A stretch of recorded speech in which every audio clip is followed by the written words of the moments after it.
Right, we're on. This is a guide to the golf swing 2025 edition. That's me. So it's freezing cold in Scotland today. It's -3, so we're not going to bother opening the shutter. We're going to do this indoors. So this is something you can work on indoors. That doesn't mean it's any less effective. It's probably more productive, to be fair. There's 3 main areas that we're going to focus on. The first one is the flat left wrist, having that lead wrist nice and flat. That's where club face control comes from. The second part, piece of cake. Third part, a little bit hard. Right, we're on. Engage. Sounds a little bit crazy. This is going to be good stuff today. My name's Steve Johnston. Those flowers are lovely, aren't they? What does it involve? It happens. Let's make it tight and tough. Brutal. Technical? I don't think so. Look at the quality. Designed the packaging myself. Pretty clean, eh? 2 small things. Everybody on tour does it, but it's not that hard. I think you'll enjoy it. It's going to be quite intense though. So yeah, we've got 3 parts to the perfect golf swing for 2025. The number 1 part, the first imperative, which is an imperative, is the flat lead wrist. Now, I'm going to show you with all these 3 pieces on how you can work on them, how you can create a drill to work on them. So it won't just be purely do this. It's like, this is how you do this, this, and this. So the flat lead wrist, why is that so important? Well, that controls the club face. It also controls compression as well. We want a ball turf strike. We want that club face to be square with our intended target. Of course we do. I say flat lead wrist because it's not flat left wrist, because if you're a right-handed golfer, it would be a flat right wrist, which sounds very strange. Flat lead wrist. So into impact, we want to come in here with the lead wrist flat. Flat in relation to the back of the forearm. Okay, so that there, bent more. That there's supinated, pronated. So many people are in this position through impact. You have to be, in 2025, let's hit the ball the best we can. We have to have the back of the left wrist, so the badge on your glove, the badge on your world-class leather glove from Loft and Lie is parallel to the back of your left forearm. More so the wrist than the left forearm, but keeping that nice and stiff up there. So you think about Bryson DeChambeau, you know, he looks pretty wooden, and he's in here, but the impact is there. You know, he's perfectly flat there, and he's got control of the club face. Assuming he's got a good grip on the golf club, if he's held the club in a funky position and he gets it flat, of course the face is going to be closed. If he's really strong on the grip and then he flattens the wrist, of course it's going to close the face. So you have to think about your hand placement first. But assuming your hand placement is good, and it probably will be, then it should be. Then from there we can get a flat lead wrist through impact to control the face. Now, what's the drill? How do we work on it? Well, it's simple.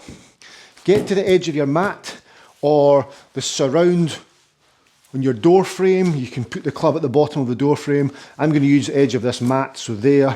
I'm going to take my grip, place it down, and then from there, all I'm going to do is put myself into an impact position. So I'm going to turn my body, dynamically going to turn my body as if I'm actually playing the shot. So I want to feel my weight transfer to my lead side because I'm coming through impact. I'm mimicking impact. There, there. Now you can see when I've done that, there's stress on the back of the forearm there. And here, if I was to move to here, you might see better. There, moving into there. You can see my body's turned, my whole mass of my body's moved towards target, which would be in this direction. My left hip's out the way. My left leg's starting to straighten. My right shoulder's come down. I'm in more of a right bend position, so right bend there. And at impact position, my trail arm is lower than my lead arm. So the handle feels as though it's a little bit more up, a little bit more up, and that way. That's how it'll feel. There, there, because the body's turned to get there. There. So just address that firm mat, and then turn the body there, there, there. There's a thing called impact fix. Matt Wolf does it. So Matt Wolf is very much there, up, and in, but he puts himself in an impact position before he takes the club back. So he feels that's where I'm going to return to. That's where I'm going to be at impact. Then you can relax and then play the shot. So there's where I'm going to be, relax, there. But certainly using the edge of the mat or a door frame to feel the pressure that's applied on the back of the shaft through the right hand to flatten that lead wrist. Massive. But the body has to turn to do it. It's pointless standing here and doing that. Because if you're doing that at impact, then you're encouraging or discouraging the body to move, so you're just going to do that at impact. You need the body to move to get that left wrist nice and flat. Number two, the second part of your golf swing in 2025 to make sure you strike the ball you possibly can or the best you possibly can. Club head, lag, pressure. Club head, lag, pressure. Now that sounds really technical. It's not. All it is stressing the shaft. And it's stressing the shaft when the club wants to resist the change of direction. So the club gets up to here, and everything's travelling in this direction to top of my backswing, and then my body moves and it wants to change direction. Now I want that shaft to be stressed in that position. Watch this. This is a G-Force 7-iron. It's got some flex to it, up to the top. As the club gets to the top of its journey, and I change direction, that's when the shaft gets stressed. And it's that stress there, where the club's trying to change direction, it's trying to resist the change of direction, is where you want to stress the shaft, because that will maintain stress all the way down into impact. So there, you can feel it and stressing it there. So there and through. Now the drill for this, because not everybody's got a G-Force 7-iron, but you should have a G-Force 7-iron. The drill is, okay, to feel that, or to make that happen, to stress that shaft at the top, it's the change of direction of the body. Now a lot of guys get to the top of their swing here and do this. Here and cast it out, cast it out. Now the club is not wanting to resist the change of direction there, it's just going where it wants to go. It's just going where you're telling it to go. If I was to move my body and keep the elbow close to the right side and the hands closer to the right side, trail side on the way down, I'm going to stress that shaft a bit more. I'm going to get that. So that would be stressed there, that would be stressed there, that would be no stress. Okay, grab something with a little bit of weight. I have an impact bag here. So it's an impact bag that we use. It's full of old clothes and things, so it's got a bit of weight to it. But to feel how the body works, in order to stress that shaft, when it's trying to resist the change of direction, grab a weight. Turn the body, and you'll feel, for me to move this in that direction, I have to go body first. So therefore, when I turn and change direction, to swing this towards target, obviously I'm going to have to use my body. So there, I can, that's the only purchase I have. I don't use my body. There. You can use a medicine ball. So I'm really now getting the body to work first. There, body to change direction. Probably easier holding it like this. Body first, body first, body first, body first, body first. That is going to stress this shaft. If I'm there, body first, body first, body first. It's keeping the elbow close to the trail side, it's keeping the hands close to the trail side. It's encouraging the body to go first, which in turn, what does that do? Flattens the lead wrist. Number one imperative becomes more achievable because I've got the body into flat lead wrist. Club head, lag pressure created. Which brings us to number three. Number three is a straight plane line. So we've got a flat left wrist, flat lead wrist, sorry. Club head, lag pressure. The third imperative to make your golf better in 2025 is a straight plane line. So when I say a straight plane line, we're going to look at this down the line. Okay, so your club comes up a plane and down a plane. So effectively, we swing up this pitched roof, we swing up there, back down there, up there, down there. Now, this is the hardest of all three to achieve. A lot of people change plane. Your plane will change slightly on the way up, but from here, from hip high to hip ball to hip high, we want to swing on that exact plane every single time. Now, have you seen this before? Up there, out here, cutting across, or up there, dropping too far inside to try and whip. Now, they're off-plane swings, so it makes it very... timing has to be, I'm not saying you can't play golf like that, but you have to time it very, very well. You have to understand the ball flight that's going to be produced from that and make that a consistent thing, and you can make that work.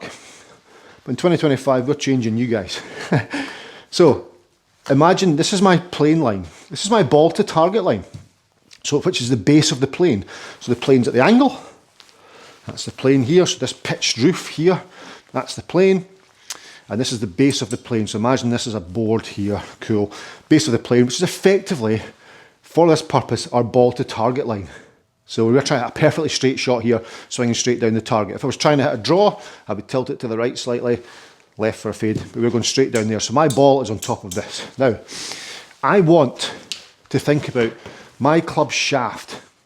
It's the shaft that dictates your playing. My shaft points towards this yellow line for the entire swing. That's how I want to feel. Okay, now it's most important, as I say, from here to here to here. But I want to feel as though it's pointing towards the shaft, the cane, yellow line, for the entire golf swing. Okay, so address position, good. So it's not exactly the shaft, because sweet spot, it's not pointing towards it at address because the sweet spot isn't behind the golf ball, so therefore the shaft's pointing slightly inside. But for a general reference point, the shaft points towards the plane line. Because I knew somebody would bring that up and go, how can that point there? Because that's now here, so this is pointing inside. Yeah, well done. Do you know what I mean? If that's my yellow line there, my shaft will be pointing slightly inside of it, so how can I keep the shaft pointing there? So, because it's under the sweet spot. But for the point of reference for this video, we'll use the shaft and the yellow cane, and we're all happy. As the club comes back, here we go. Shaft points, butt end of the, tip end of the shaft points towards yellow cane. Still pointing towards it, still pointing towards it, still pointing towards it, still. So when I get to here, that's still pointing out there towards that yellow cane. If I'm back here, for example, and I get to here, that still points down towards that cane. Yeah?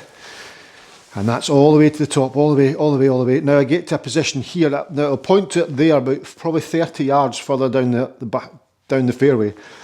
And I'll get to a position where it's just at level with it, and then the butt end will then point towards this end of the base of the plane, or the target line. There. So now somewhere down there, 50 yards down there, the end of this orange cane is pointing towards the yellow line. I continue up and it's pointing towards it, pointing towards, pointing towards, pointing towards, pointing towards. Now there, I'm pointing towards it, you see? So this straight plane line is so important. And then down, so red cane to yellow, red to yellow, red to yellow, red to yellow, red to yellow, red to yellow, red to yellow, red to yellow.